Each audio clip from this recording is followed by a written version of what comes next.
بسم الله الرحمن الرحيم. الرحمن علم القرآن، خلق الإنسان علمه البيان. الشمس والقمر بحسبان، والنجم والشجر يسجدان. والسماء رفعها ووضع الميزان، ألا تطغوا في الميزان، وأقيموا الوزن بالقسط ولا تخسروا الميزان. والأرض وضعها للأنام، فيها فاكهة والنخل ذات الأكمام، والحب ذو العصف والريحان. فبأي آلاء ربكما تكذبان؟ خلق الإنسان من صلصال كالفخار، وخلق الجان من مارج من نار. فبأي آلاء ربكما تكذبان؟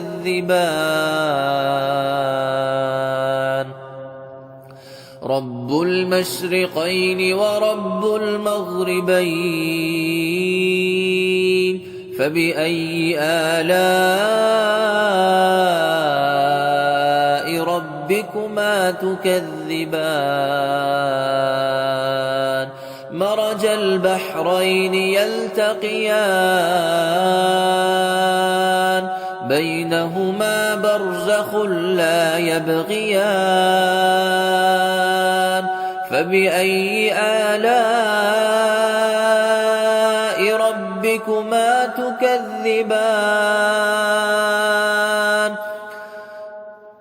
يخرج منهما اللؤلؤ والمرجان، فبأي آلاء ربكما تكذبان؟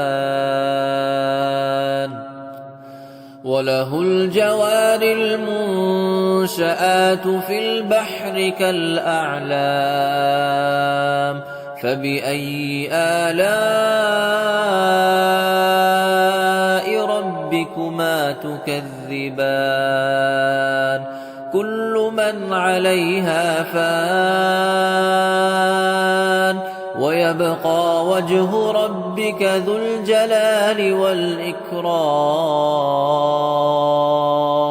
فبأي آلاء ربكما تكذبان؟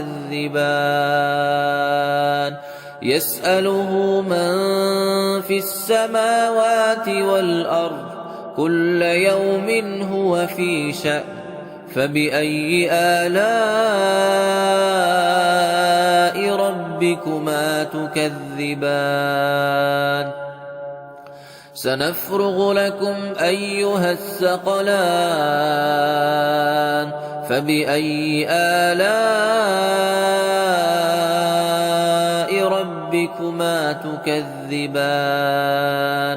يا معشر الجن والإنس إن استطعتم أن تنفذوا من أقطار السماوات والأرض فانفذوا، لا تنفذون إلا بسلطان. فبأي آلاء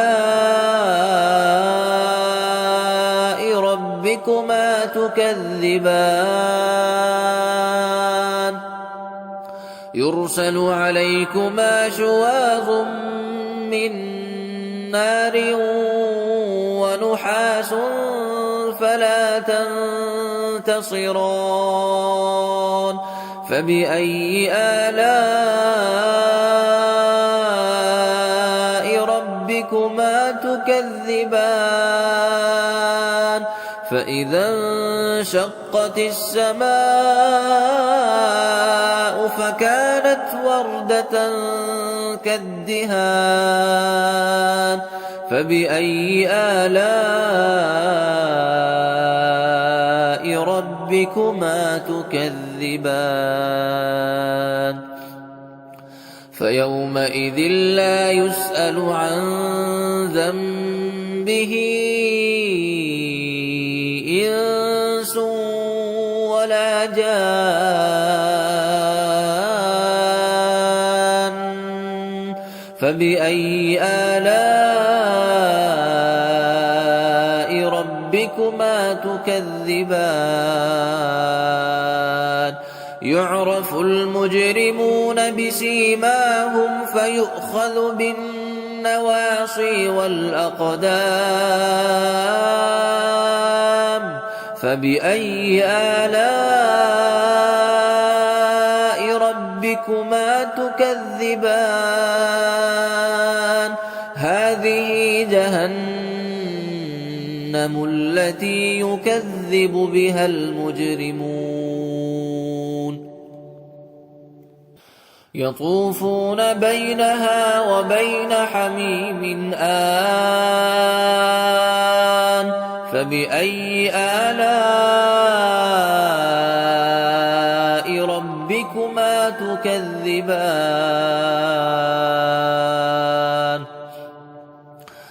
ولمن خاف مقام ربه جنتان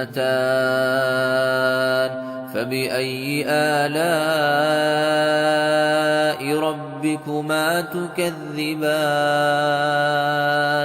ذواتا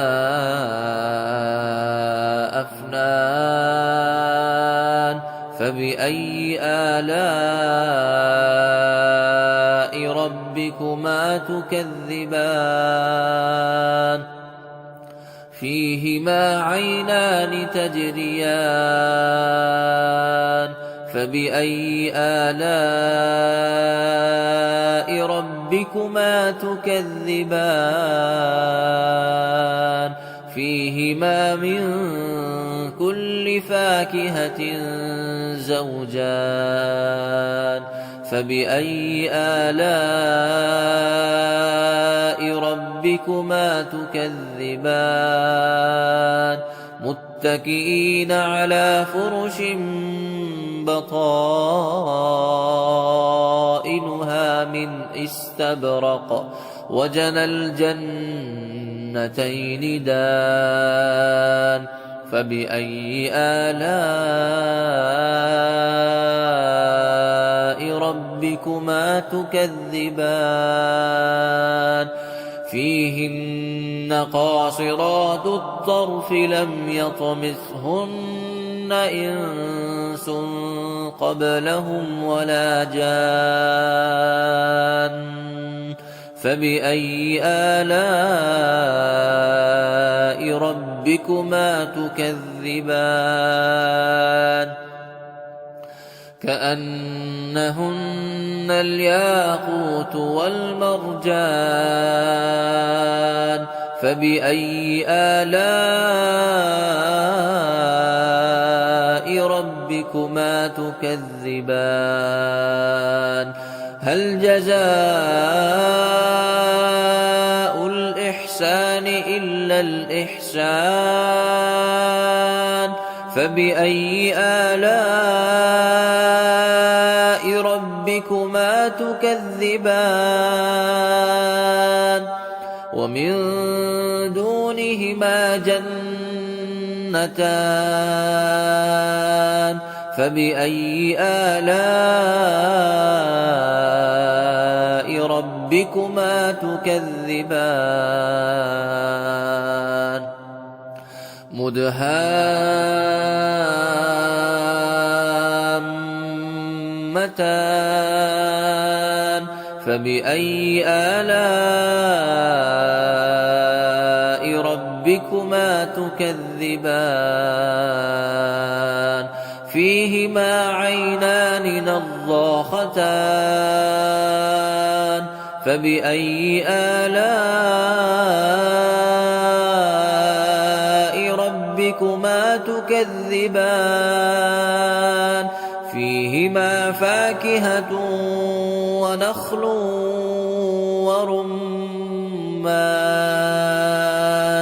فبأي آلاء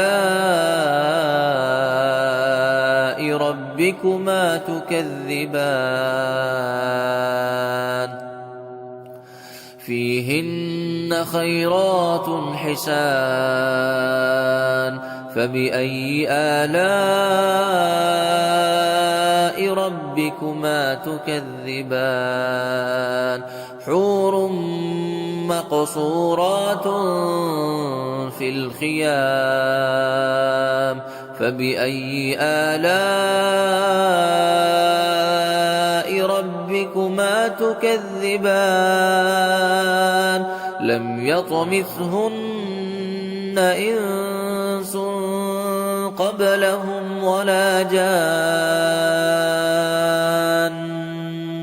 فبأي آلاء ربكما تكذبان متكئين على رفرف خضر وعبقري حسان فبأي آلاء ربكما تكذبان تبارك اسم ربك ذي الجلال والإكرام